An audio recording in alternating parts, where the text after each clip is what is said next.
I can't. Please be seated. This is People versus Pablo Forenza, 23T125. Mr. Forenza appears in custody. Mr. McCall is here for the people. Give me 1 second, I'm joining WebEx. I'm trying to. Mr. Forenza refused to stand before and enter. I can't stand. I'm shackled like a criminal over a traffic citation. This case starts as a simple traffic citation and ends with jail time. The defendant walks into court convinced the judge has no authority, refuses basic courtroom procedure, and tries to argue internet-based legal theories instead of law. What he doesn't realize is that every word, every refusal, and every step out of line is being documented. And by the time this hearing is over, the consequences won't be theoretical, they'll be very real. Stay with us because this courtroom showdown escalates fast. Speaker high volume VO2, contempt clarification place around 0:39:100. This is the first major misunderstanding, and it's critical. The defendant believes he's being restrained over a traffic ticket, but the judge makes it crystal clear. This is about criminal contempt, not speeding. Contempt is a separate offense, and it allows the court to act immediately when its authority is directly challenged. Walking out of a trial isn't protest, legally it's defiance. And once contempt is triggered, the court no longer has to wait or negotiate. Question for you, should courts tolerate behavior like this or draw a hard line immediately? No, you're not here on a traffic citation. You're here on contempt. Are we having a contempt hearing, Your Honor? Well, I'm going to give you that opportunity. I'm going to advise you if you'd like it. Let me start by reading the relevant portions of the contempt rule, Mr. Forenza. This is Rule 407. This is of the rules of civil procedure, but that same rule applies to criminal actions such as this one. I'll read the relevant sections.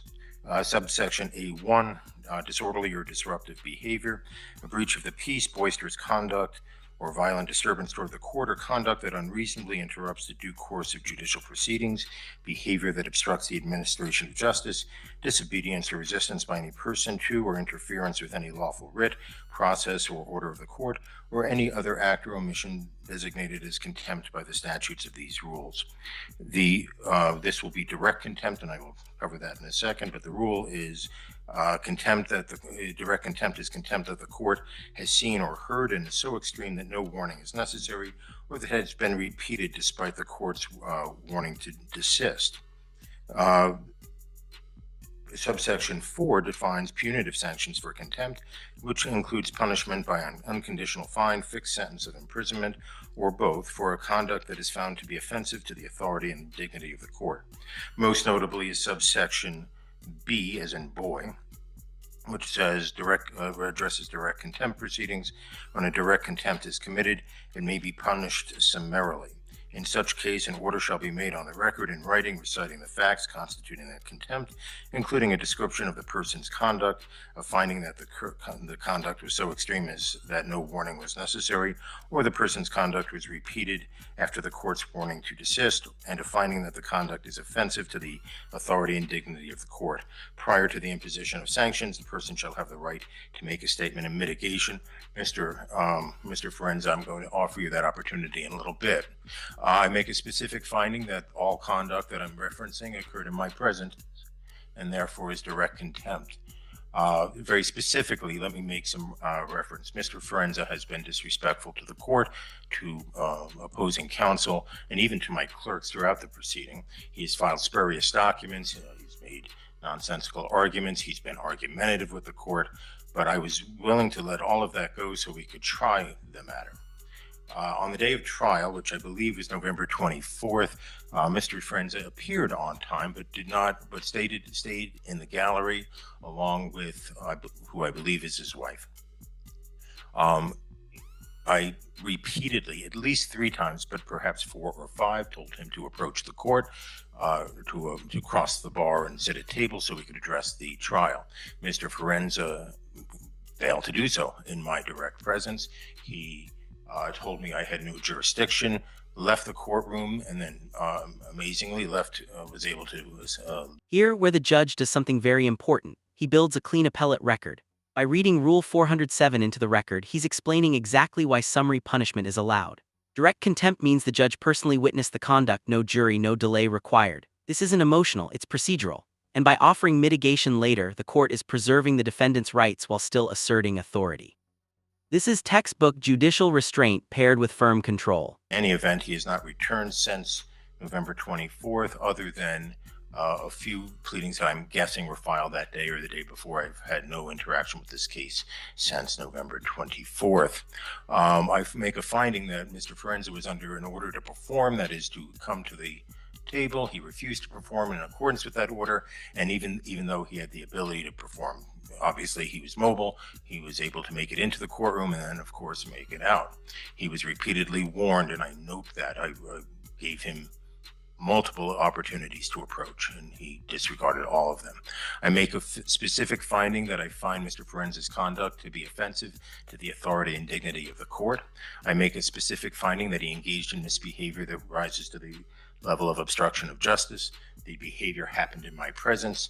The conduct was intentional and willful, and these actions seriously affronted and disrupted the administration of justice. In that regard, I will note that I went and met with the 30 or so jurors who had appeared for the trial, that Mr. Forenza simply blew off. I had to explain why that happened, and I had to waste all of their time. I also wasted the time of the witnesses. Mr. Forenza, I didn't waste anybody. Mr. Forenza also wasted the time not only of the jurors, but of the witnesses, counsel, the court, and everyone else. The court finds him in direct contempt. I made a similar record on the morning of trial, but Mr. Forenza had bolted from the courtroom, and therefore I find he was not advised at that time, so at least not in any significant way, and I hereby advise him. I am considering a jail term for the contempt unrelated to the underlying charges, Mr. Forenza. I'm going to offer you some opportunities of how you want to proceed. First, if you wish, you can make the statement of mitigation right now, if you wish to. If you do not wish to, if you wish to consult with counsel, I will give you time to hire your own counsel, but you will remain in custody during the interim. I would even be open to the appointment of counsel if you believe you are indigent. In fact, I would appoint counsel if you were indigent. How would you like to proceed? And if you'd like a few moments to think about that, I'm fine with that. Is that the only option is how I like to proceed, or can I make a statement? Right, so I'm offering you option one and options 2 and 2A. 2A and 2B. Option 1 is you can make your statement of mitigation right now, right? And without counsel, the only person in the room other than court staff and the deputy is Mr. McCall. We are live streaming. You can make that. If you'd prefer, you can contact an attorney, and I will set this over for a time where you can make the argument through an attorney. Or appoint, that's 2A. And then 2B, if you believe you're indigent, I will appoint counsel. Did you explain indigent? This moment changes everything.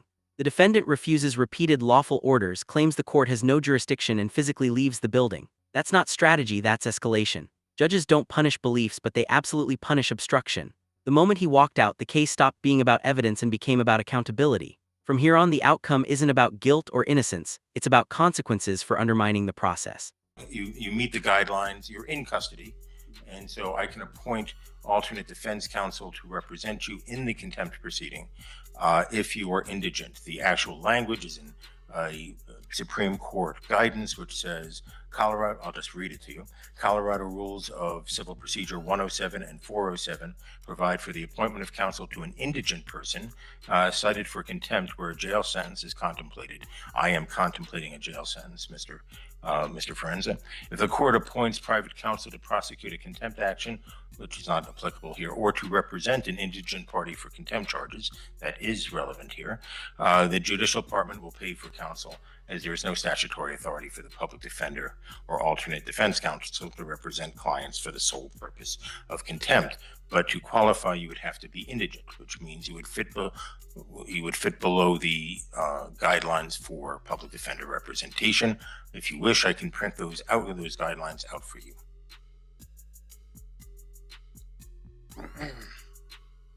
Don't want to be represented.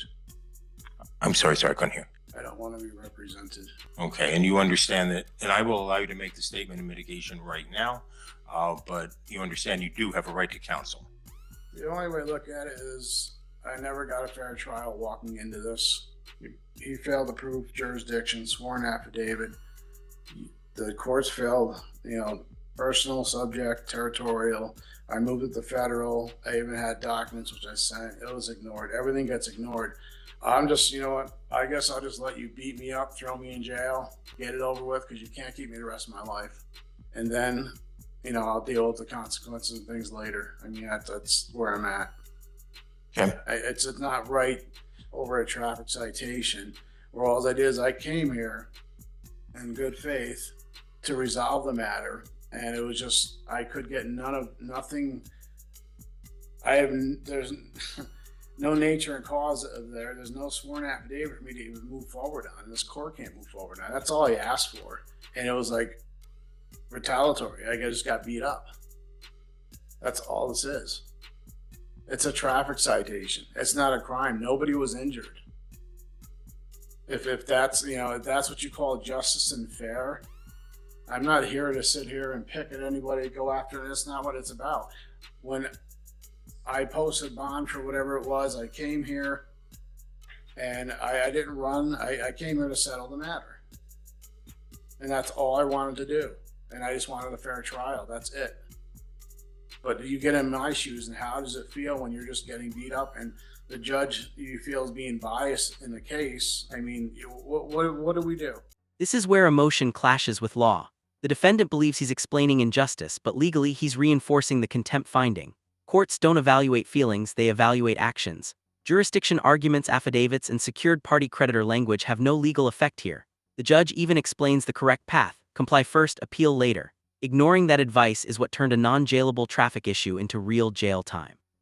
Would you have handled this differently? What else, Mr. Forenza? Nothing else. Mr. McCall, I should have asked you this before I moved to it. Is there anything that people want to say on this?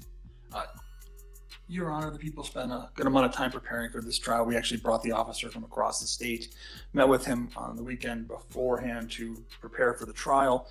Officer Carnes was kindly enough, like I said, to drive on his own accord and his own expense to be here. He said he would come back for a retrial. He would request to be flown back, just given the type of the weather that it would be probably when we're done. The people are still open to a plea agreement in this case for the traffic citation. We understand Mr. Forenza's stance as a sovereign citizen of what law he feels applies, but Your Honor, we believe that the traffic laws of Colorado apply in this case. We are more than willing to negotiate a plea agreement to this day, but at this point, Your Honor,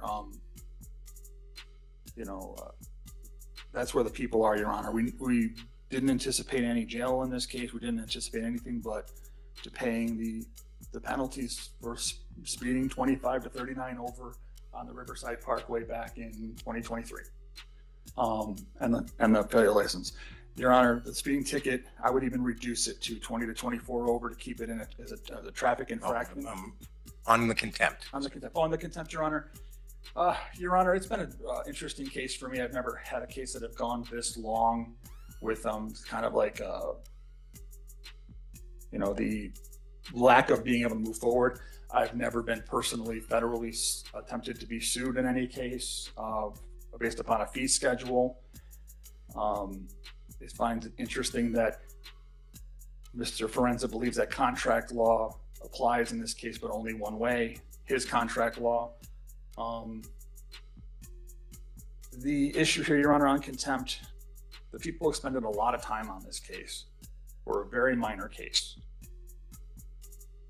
I do not like putting someone in jail in this situation.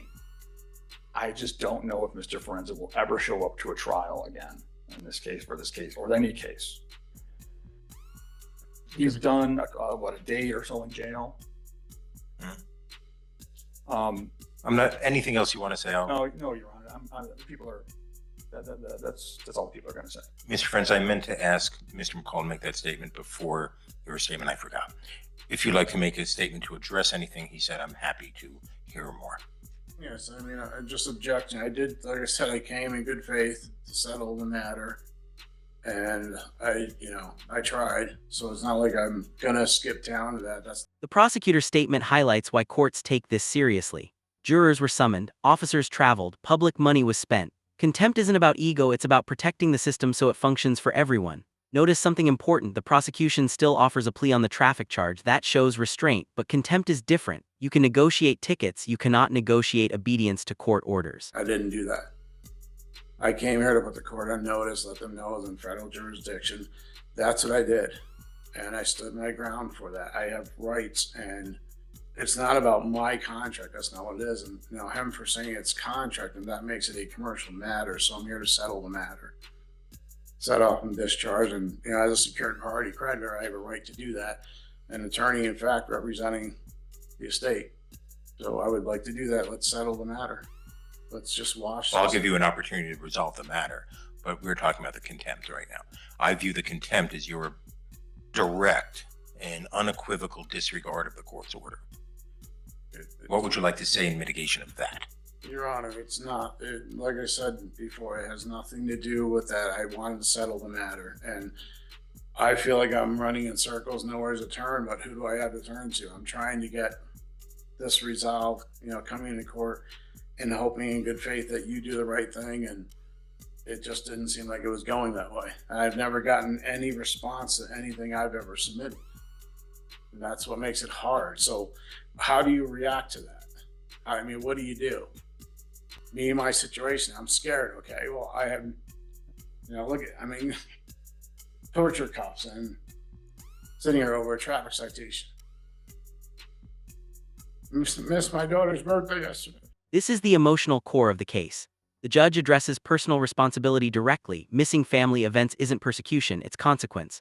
The sentence is reduced from the initial plan, showing consideration but still significant. 25 days isn't symbolic, it sends a message. Courtroom defiance has a real cost. This ruling isn't about silencing dissent, it's about preserving order and fairness for everyone who follows the rules. No. Okay. Court finds the underlying offense can be resolved. As Mr. McCall points out, these cases are frequently resolved on the first appearance for a fine and be done. I find that Mr. Forenza, I don't know about negotiations. That's not my area but I find he's not litigated this in good faith. I find that he absolutely and unequivocally disregarded a repeated order of the court to come to the table on the morning of his trial. The remedy Mr. Forenza had would be to have the people try to prove their case beyond a reasonable doubt. He absolutely positively refused the court's order, despite repeated statements. It follows up a long history of disrespect from Mr. Forenza towards the court, and more specifically the entire judicial system. I find there to be no good faith by Mr. Forenza. I am not addressing the underlying case. I do know that there's a new speedy trial date in that case. That new speedy trial date is July 8th, 2026. I thought about rescheduling the trial today, but I'm not going to do that. I'll do that at Mr. Forenza's next appearance. As to the contempt itself, and this is only as to the contempt, I note the difficulty. My plan was coming in to give 30 days jail, given Mr. Forenza's statement of indicating of the difficulty this has caused him. I'll reduce that a little bit, but not much. This case, I hereby sentence Mr. For direct contempt. I sentence Mr. Forenza to 25 days in jail. Furthermore, I set this matter for hearing on my next in custody docket I'll put him, though it's going to be a busy day, it doesn't make a lot of difference. Today's the 8th. Yeah, I want to set him in the next round. I'll set him on the Friday, January 23rd, 1 o'clock in the afternoon. Your Honor, We'll set trial at that time. Obligations and things I have to take care of. Can I post bail? I will be here. I've sentenced you on the contempt, Mr. Forenza. The next issue will be when I see you next time on the 23rd, right, is whether I should release you in custody on bond after the contempt sentence is over. There is a presumption that this that you get a personal recognizance bond on a case like this for the underlying case. That is overcome, and let me read you the language, because this is what you will have to address. I would recommend that you consider counsel. I have recommended that before. You have disregarded me, and that is in so many other things. The specific provision that is of concern to me, again, there's a presumptive personal recognizance bond. The arrested person has no ties to the jurisdiction of the court, reasonably sufficient to assure his or her appearance, and there's a substantial likelihood that he or she will fail to appear for trial if released upon his own personal recognizance. I will address the bond issue if you wish. The people are on notice that I am open to bond, but Mr. Friends will not be released until the 25 days. I feel like this is just retaliation more. And this is what I was afraid of at trial, Your Honor. It's contempt, Mr. This is what I was afraid of. But I wasn't in contempt. I showed in good faith. Okay. I didn't disrespect. I spoke the bare minimum just about jurisdiction. So everything you're saying it's that's, your assumption. That didn't happen. I didn't. Have a good day, Mr. Friends. I have obligations. Okay, you'll be able to address them upon release. Thank you. How am I gonna do that here? I have obligations on the outside that I have to do. Right. You'll be able to address those after your sentence is completed, Mr. Friends. This case is a powerful reminder that courtrooms run on procedure, not belief systems. The underlying traffic charge was minor. The jail sentence came from contempt, repeated willful refusal to comply with lawful orders. Judges have broad authority to protect the integrity of the court, and this ruling reinforces that authority clearly and lawfully. If you found this case as shocking as we did, hit that like button, share your thoughts in the comments, and subscribe for more in-depth courtroom breakdowns. New cases are coming and you won't want to miss them.